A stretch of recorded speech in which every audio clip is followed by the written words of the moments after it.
안녕하세요. 뉴스반장입니다.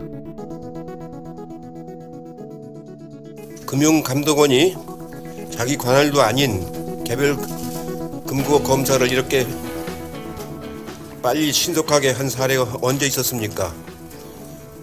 검사 하루 만에 내용도 없는 결과를 발표한다는 게 말이 됩니까?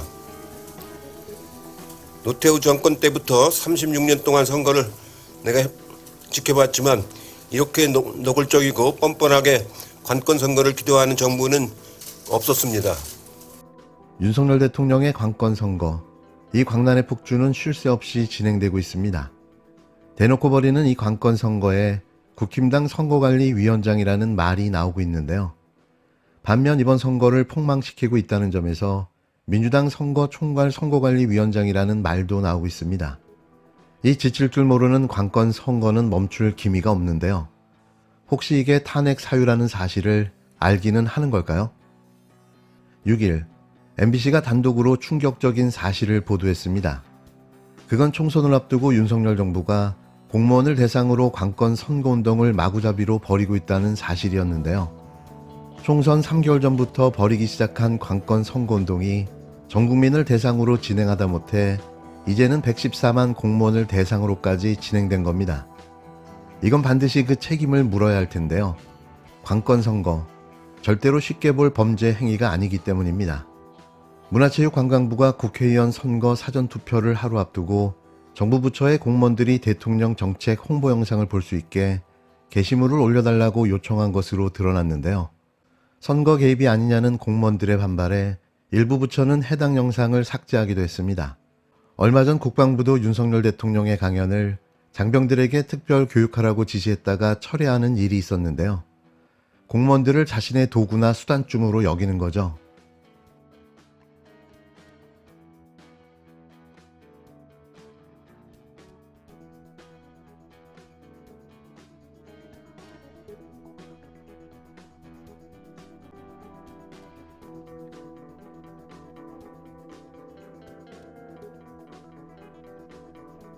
총선 사전투표 시작 하루 전인 지난 4일 윤석열 대통령 공식 유튜브 채널에 3분 15초 분량의 영상 하나가 올라왔는데요. 제목은 대통령이 선택한 길, 한일관계 정상화와 건전재정 기조구축, R&D 예산 혁신 등이 윤 대통령의 치적이라며 홍보하는 내용이었습니다. 영상이 올라온 직후 한 정부 부처의 내부 전산망에는 전 부처 직원들이 영상을 시청할 수 있도록 게재해달라는 문체부의 요청에 따라 게시했다며 해당 영상에 링크를 걸어뒀고 직원들에게 알림까지 보냈습니다. 또 다른 부처 게시판에도 같은 게시물이 올라왔는데요. 이에 공무원들 사이에선 비판의 목소리가 터져나왔습니다. 공무원을 상대로 사실상 선거운동을 하는 것이 아니냐는 지적인데요. 공무원 생활을 20년 했는데 단 한 번도 이런 적이 없다며 분노하는 직원들의 반응이 쏟아졌습니다. 직원들의 반발이 커지자 일부 부처에선 해당 영상을 게시판에서 삭제하기도 했습니다. 정부 부처의 한 관계자는 대통령의 우수한 정책에 대해 홍보가 필요하다며 문체부가 요청해왔다고 말했는데요. 현재 문화체육관광부 장관은 그 이름도 유명한 유인촌 장관입니다.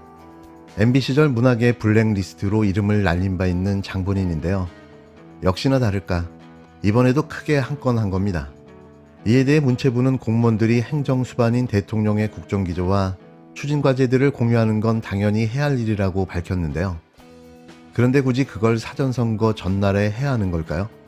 지난 1일에는 국방부가 정군 자유와 시장경제의 가치를 주제로 특별 교육을 실시하라고 지시해 논란이 일었는데요. 7쪽짜리 분량의 교육자료는 윤석열 대통령이 지난달 제51회 상공의 날 기념식에서 했던 특별 강연 내용이었습니다. 사전투표 시작 이틀 전인 지난 3일 전장병에게 실시될 예정이었던 이 특별교육은 언론의 취재가 시작되자 돌연 보류됐는데요. 국민을 개나 소쯤으로 보지 않는다면 과연 이게 가능한 일일까요? 이걸로 더욱더 확실해진 건 윤석열이 민주당 선거대책 총괄위원장이라는 사실인 거죠. 그가 민주당 선거를 지원하고 있습니다. 또 이번 선거에서 존재 자체만으로도 큰 도움을 주고 있는 사람 2명이 더 있는데요. 한 명은 지금 소리소문 없이 사라져버린 김건희 씨며 또 한 명은 자신의 존재감을 매일같이 보여주고 있는 윤석열의 멘토 천공이었습니다. 사직 전공의가 제안한 역술인 천공과의 공개 만남이 불발됐는데요.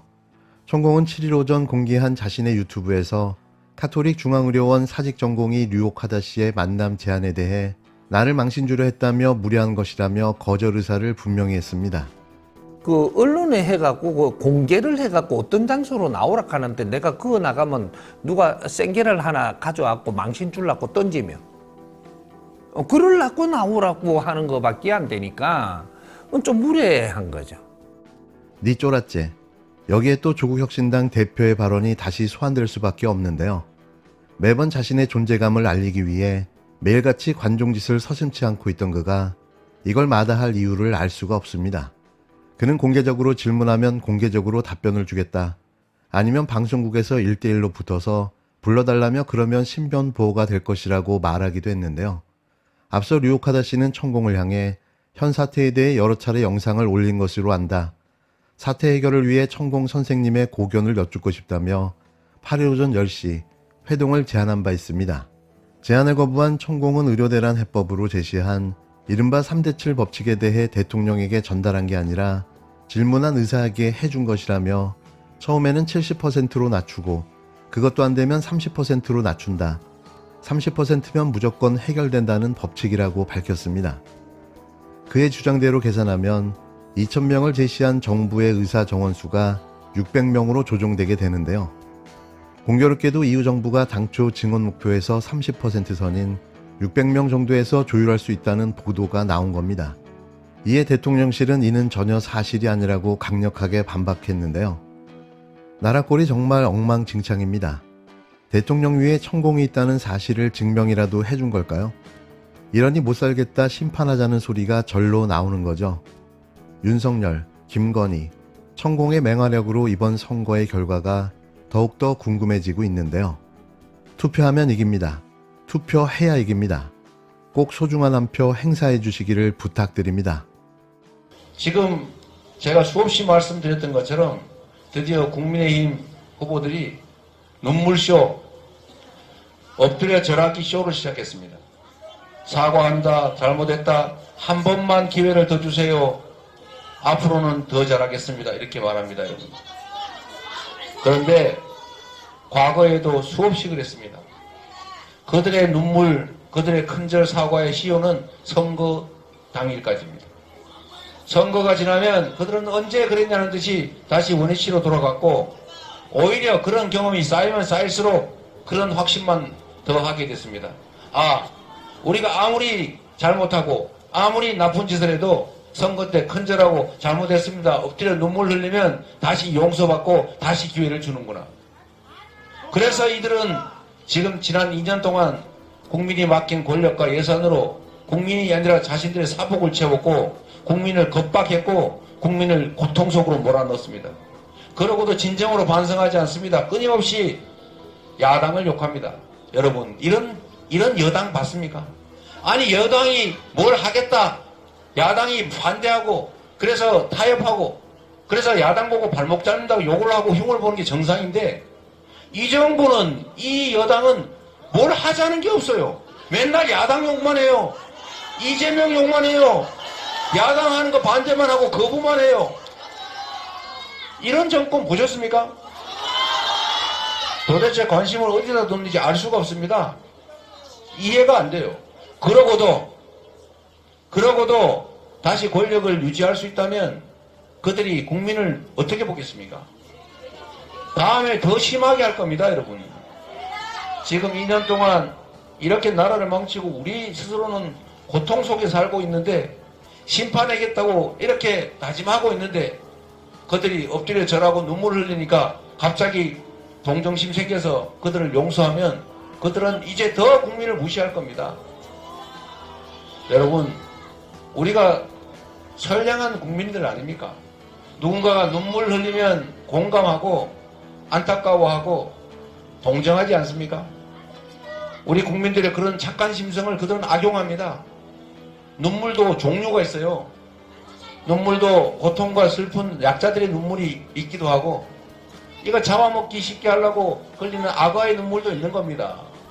지금 그들이 흘리는 눈물은 잘못된 권력을 유지하고자 자신들의 실책을 감추고 그 권력을 그대로 계속 유지하기 위해서 국민들을 속이는 악어의 눈물입니다. 이 눈물에 절대로 속지 마십시오, 여러분. 아마도 내일 모레 되면 지금은 지방에서 엎드리고 절하고 혈서 쓰고 눈물 흘리고 있는데 곧 모 위원장을 포함해서 큰절 시작할 겁니다.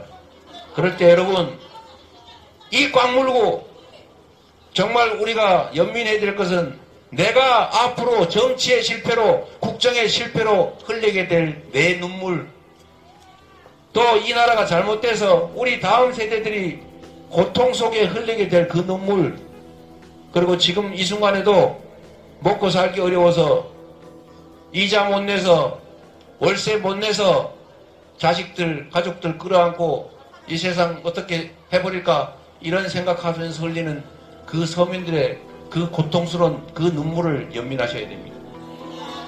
악어의 눈물은 잊어버리십시오.